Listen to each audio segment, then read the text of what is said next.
Hello, my sausages of a marvellous kind. Yes, it's the Destiny 2 weekly reset, the 25th of February. Now, this week we don't have much going on in regard to story, because we kind of finished it for this act, really. So we've got 2 weeks left before the new act kicks in, so it's actually quite short. But we do have quite a lot of cool stuff happening this week as well, so we're going to go over all the usual stuff. But first of all, let's have a quick check and see what we've got for the seasonal challenges. So here we are, week 4. We've got Heretical Arsenal, defeat combatants with linear fusion rifle blows, bonus progress, and episode activities. There we go, there's that, and you'll get one of those doodahs for that. Minor blessings aplenty, complete the nether activity with a large number of minor boon stacks in a single run. So you've got to get 15 minor boon stacks in one run, and then we're going to get another one of those curios of the 9. That's our third one. I'm really intrigued as to what they're for. Excellent. Explosive punch in the nether, defeat combatants with grenades or melee final blows. What's that say? Additional progress if empowered by various boons again, so those two will kind of tie together. Value destruction, as a fire team break destructible hive ritual jars in the nether. Oh, there we are, we're going to do that. 50 jars destroyed. That's all, they're both XP. This one's XP Dreadnought discoveries. Complete more secrets around the Dreadnought. Find collectibles of any type around the Dreadnought. Secrets 2. Funny why I've got naught of 2 there. I've got collectibles. That's interesting, isn't it? We'll have a little look and see what that could be. Complete a Lost Sector on Expert difficulty. I used to love doing Lost Sectors, and I haven't done one for ages. Should I do a couple of guides on Lost Sectors for old time's sake? We get Bright Dust for that one anyway. That's good. And then we've got the Grandmaster, for they are out this week. Complete any Nightfall strike on Grandmaster 2. Nice. And here we are with Ada the Shader. What do we have, Ada? We've got the Envious Touch Shader here. I mean, oh yeah, that's it's okay. It's got a bit of material. Yes, there we are, there's that. We've got a new Pacific Rush. So that's if you hold your head upside down in the sea, which is around the New Zealand area. There we go. Oh, it's a bit greeny bluey. And then we've also got Dead Orbit's Fate, which is usually black and whitey kind of look. And that is actually very nice indeed. There we go. There's Ada's shaders. And now it's time to look at the Vanguard malarkeys. First of all, we've got the Vanguard Ops playlist. What have we got as the modifiers? We've got the Horrendous Counterfeit. We've also got the Arc Threat there. And for your build crafting, we've got a Solar Surge and a Strand Surge 2. Let's have a look at the Nightfall. It's the Neomuna Hypernet Current, Hyper Sultana Current Scone Strike. What have we got here for our build crafting? We've got overcharged weapons. We've got an overcharge on grenade launchers. We've got an arc surge and a void surge there as well. We've got overload and unstoppable champions. And we've got an arc threat in there too. Nice. And the Nightfall weapon is a return of a firm favourite of Destiny 2 fans. It's the Palindrome hand cannon adaptive frame. It's arc and it's a beauty. So that's going to be dropping from the regular Nightfall, although probably not with much frequency. However, we do also have the opportunity to get the adept version of the palindrome as well. There it is, look. And this, of course, drops from the Grandmasters. And for those of you who have got the stomach to attempt it, the Grandmasters are out this week. And, of course, it's the same strike as the Hypernet Current on Neomuna. So there we go. Good luck, folks. Folks. Hope you enjoy yourselves. Yes, there's a pinnacle there as well. Popping over to Onslaught, and the expert is the Moth Yards. Good old Moth View. What do we have here? We've got the Fallen War Priest on wave 50. We've got overcharge on swords and trace trifles, and Brawler is in there as well.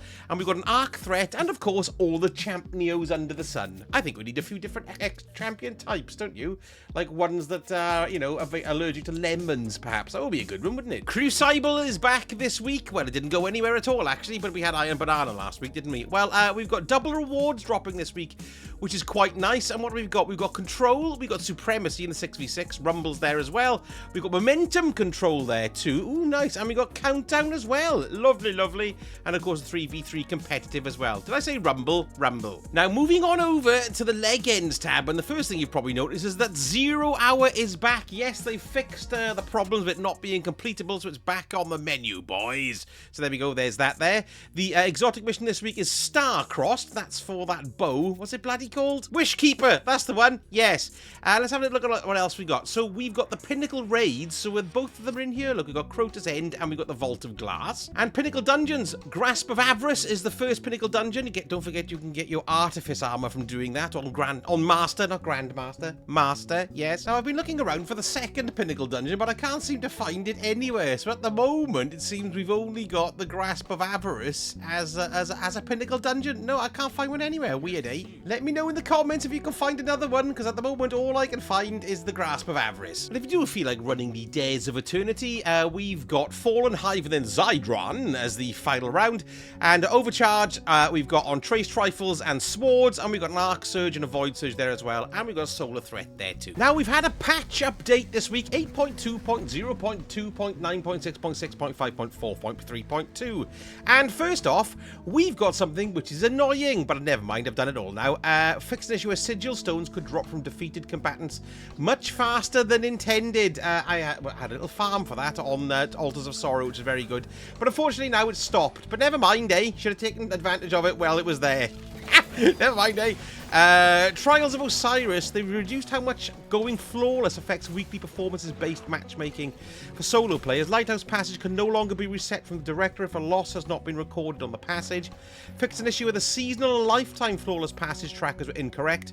And fixed an issue where wins were not correctly granting progress points towards ghost droppings. Not ghost droppings.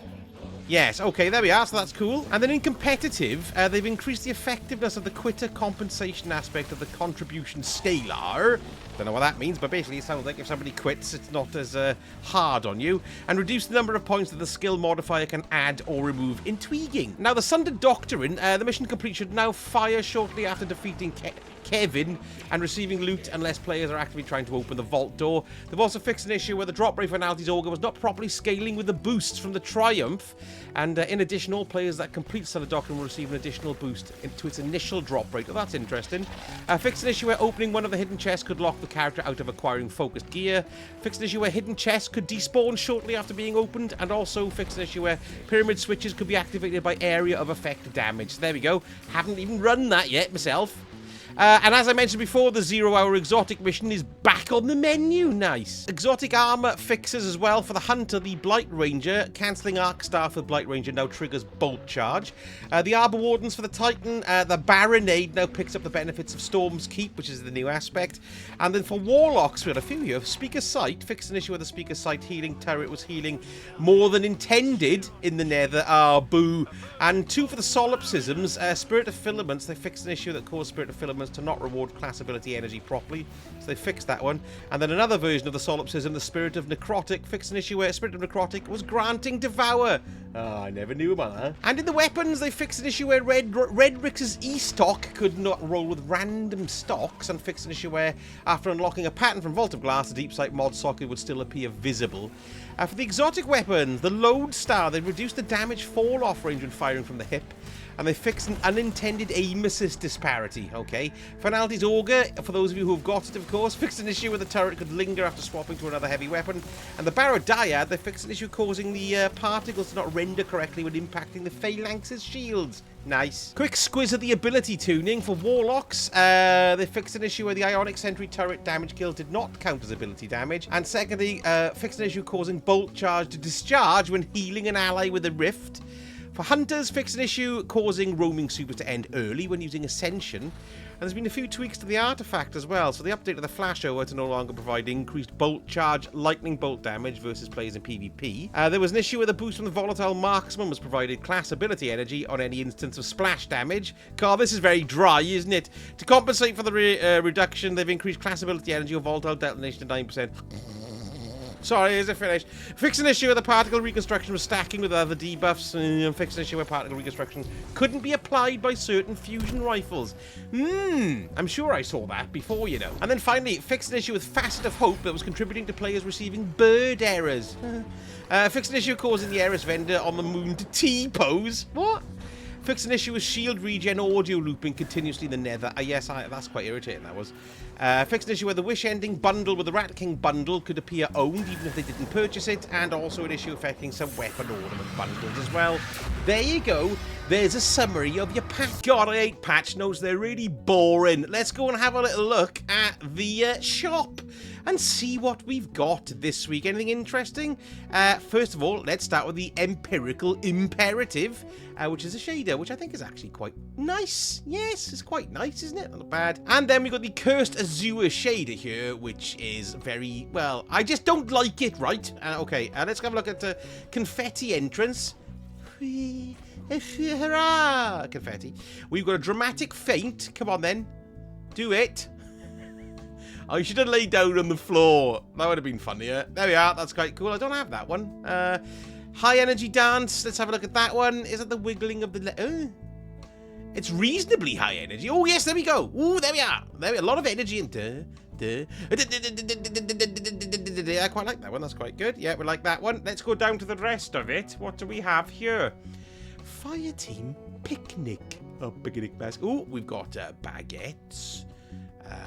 And I don't know what that is. Yet a lollipop and a stick there as well. What's he? Oh, he's eating a muffin there. Yes, that's good. What else is coming out next? Oh, we got an entire baguette coming out as well. And another a hot dog. That's quite entertaining, that one. Yes, I suppose we could all join in that one, couldn't we? What with it being multiplayer. Awaken the Warmind. I do like this one. This one's, well, it's from Season of the Warmind, is it? I can't never remember what it's called. Season of the... Oh, it's gone. I quite like that. That's good. We've got a ghost called the Clovis. It looks like the Clovis shell. Is it Clovis 241 shell? Yes. Looks like it's like a little compact. Do you know what I mean? I wonder if you can close it. It'd be great if you could close the lid, wouldn't it? I quite like that. Nice green eye on the ghost there. We've got the Prometheus OSP. I love this, right? Because it's a space shuttle. I mean, look at it. It's brilliant.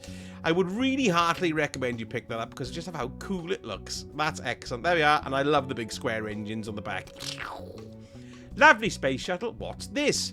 Archangel's Alacrity. It's a sparrow. Oh my god, look at that. That is cool. Wow, look at that.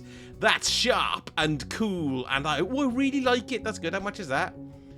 2,500. I'm thinking about it. What have we got here? Ooh, it's an ornament of the Gallahorn. I love the Gallahorn. And that's a very nice ornament, isn't it? Is it blinking? Yes, it's blinking a bit. Go on. Give us a little blink. Love it. There we are. That's fantastic. Vanguard. Yeah, whatever. Nice. We've got... what's this? X marks the spot. Projection. This is Season of the Pirate. Look. There we are. We've got Dreaming Shimmer. Which is quite nice, actually. I quite like that. Cabal Shield Breaker, of course. We've all seen that one. We've got Plesiohedral State, which is that. Let's have a look. Oh, we've got the Royal Protector Shader, which is actually quite nice. Oh, it's golden purple. Very regal. Yes, like that one. That's final shape shader. Argent Terraton, which does go quite well on a lot of things, actually. I like the red and the blue. It's quite smart. Very smart, that. I like that one. That's good. We've got the Oiled Gunmetal, which does have a slight iridescence on it, too. So can you see it? Look, on the metal parts on my armor there.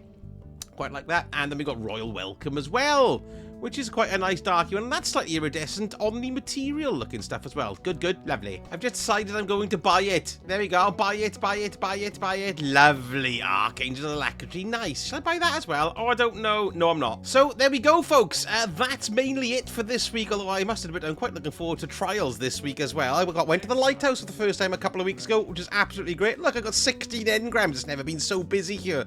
So I can't wait to jump into this as well on Friday. Let me know in the comments what you're going to be doing this week, and if you'd be interested in, like, I've done videos on the Queen Breaker and the Telesto being pretty cool, but I was thinking of doing some build videos, maybe even doing a couple of Lost Sector videos as well, which might be interesting to do. But I'm definitely going to be doing a Trials video. I did record my stuff last week, but because Trials didn't come out this week, I didn't see much point in putting it out until it comes back, so I might edit that and put that out this week as well. Anyway, and don't forget, folks, if this is your first time here, a subscribe really helps me out. That would be totally fantastic. And also leave a comment saying whatever you want, really. I don't mind. I like reading it all, see? Thank you so much for watching. I shall speak to you all again very soon. Sausage Head. Each of these is a duty, promised